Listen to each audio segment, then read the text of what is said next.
My name is Ayaba Moses. Today we are going to be talking about cervical cancer.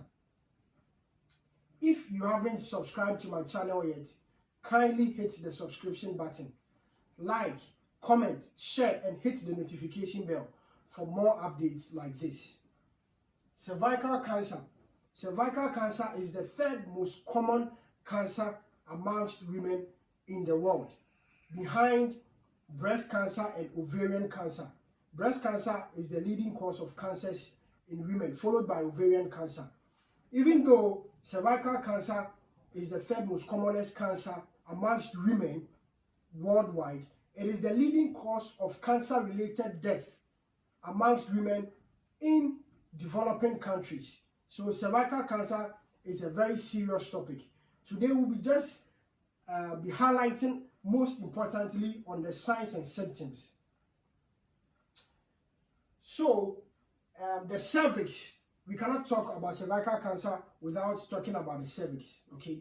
So the cervix is the part of the vagina that links the vagina to the body of the uterus, okay? So it is that lower portion of the uterus that links the vagina to the body of the uterus or the womb. This part that we call the cervix has or plays major role during sexual activity or even in labor. So it is this part we're going to talk about. It can get cancerous or malignant. Before a cancer can occur, somebody will ask, what is cancer? So cancer is when there is outgrowth of tissue. The tissues which are supposed to be regulated in terms of growth outgrows without any regulation and invades other healthy organs or body tissues, okay? So the cervix also contains cells, and these cells can become cancerous in the sense that they can grow without any control and then invade other healthy body organs or tissue. So this is what we call the cervical cancer or cancer of the cervix. So we move on to the signs and symptoms of cervical cancer in women. So the first sign, these signs and symptoms are not exclusively related to cervical cancer, but when you exhibit any of what I'm going to mention, then you need to go and have yourself screened for cervical cancer. We'll come to the screening later on during the show. So the first symptom I want to talk about is abnormal vaginal bleeding. Usually it occurs post-coital. What I mean is that after sex. So after you engage in sex, you realize that you are bleeding. For the women, you start bleeding after sex. This is what we call post-coital vaginal bleeding. Another sign that I want to talk about is discomfort around the vagina area, okay, which is manifested in the form of pain. So you start experiencing severe pains around your vaginal area. Sometimes it extends to your abdomen, your lower abdomen.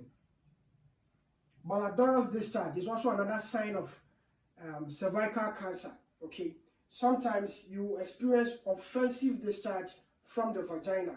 These discharge are very, very, very offensive.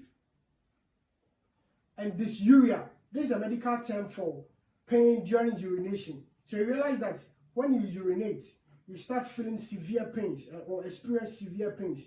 As I said earlier on, these signs and symptoms are not exclusively related to cervical cancer. It could be other medical conditions. But then, if you experience all these things or signs and symptoms I'm mentioning, then you have to screen yourself for cervical cancer.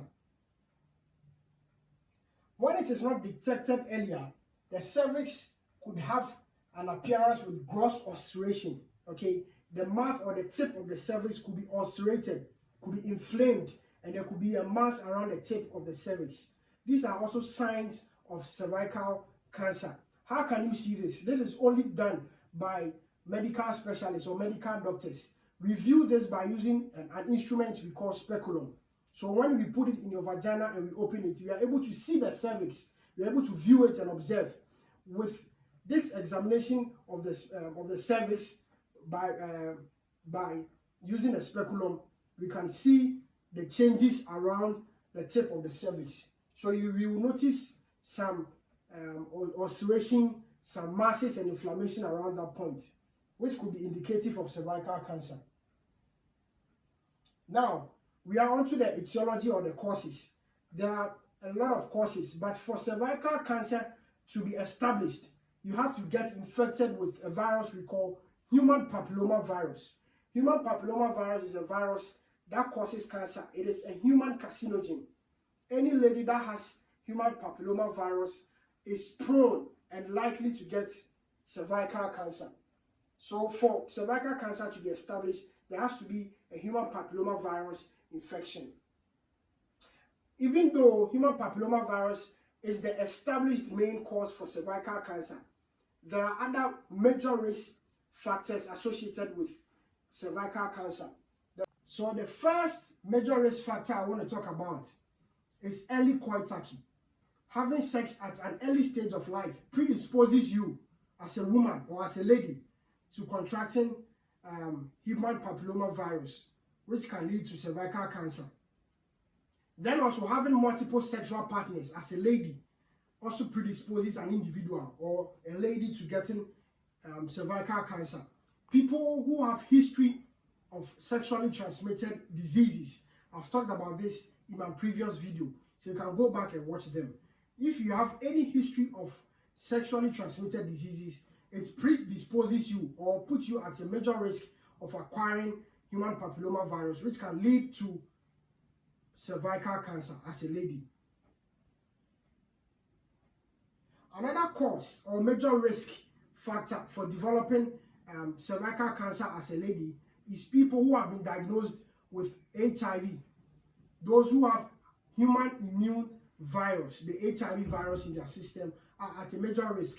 People who are undergoing any form of transplant, liver transplant, people who have autoimmune diseases, people who take medications such as steroids to reduce their immune system are also at a major risk of acquiring human papilloma virus for the women, which can lead to cervical cancer. So we move on to how do we detect cervical cancer. As a lady, when you go to any medical facility to be screened for cervical cancer, the gold standard management or screening tool for cervical cancer is what we call the pap smear. The pap smear is basically taking cells around the cervix and then which are microscopically observed to see any changes in this cell which may be indicative of cervical cancer. So once you go to any medical facility to be screened, you will be taken through a process, and the test or the gold standard test for screening or the screening tool for cervical cancer is pap smear. Guidelines for cervical cancer. So there have been vaccines which have been developed for human papilloma virus. So I want to encourage all ladies, my dear ladies, please make sure you visit the nearest hospital or medical facility and inquire of these vaccines for human papilloma virus. There are protocols that needs to be observed or followed before you get vaccinated. But indeed, we have vaccines for the human papilloma virus. There are 4 treatment modalities for cervical cancer. The first is surgery, where we remove the cervix. The cervix is surgically removed, the cancerous part. So if you have any cervical cancer, first thing that we can do for you is to remove the cervix for you surgically. Another treatment modality is what we call the radiation therapy. With the radiation therapy, the part of the cervix which is cancerous is exposed to radiation to kill these cancerous or malignant cells in the cervix. We also have what we call the targeted therapy. With the targeted therapy, only the part which is cancerous or malignant is exposed to radiations to kill them and then spare the healthy ones so that you don't get affected. The last one is chemotherapy. With chemotherapy, medications are used in combating the cancerous cells in the cervix. I believe you have been well informed. The key to management of cervical cancer depends on early detection. So early detection is key to the management of cervical cancer. So every lady out there listening to me, please make sure you get yourself screened for cervical cancer. Okay? It doesn't take much from you. Make sure you visit any nearest medical facility or hospital close to you to screen yourself for cervical cancer. I believe we have been informed today. Make sure you share this video. Let every lady watch this particular video. It's very, very important. Cervical cancer is a very serious issue that we are combating with. Generally, it's a public health issue. Thank you for listening to me. Please make sure you subscribe, share, like, and comment on my video. If you haven't subscribed to, kindly subscribe. Thank you very much. Till I come your way the next time, stay healthy. Thank you.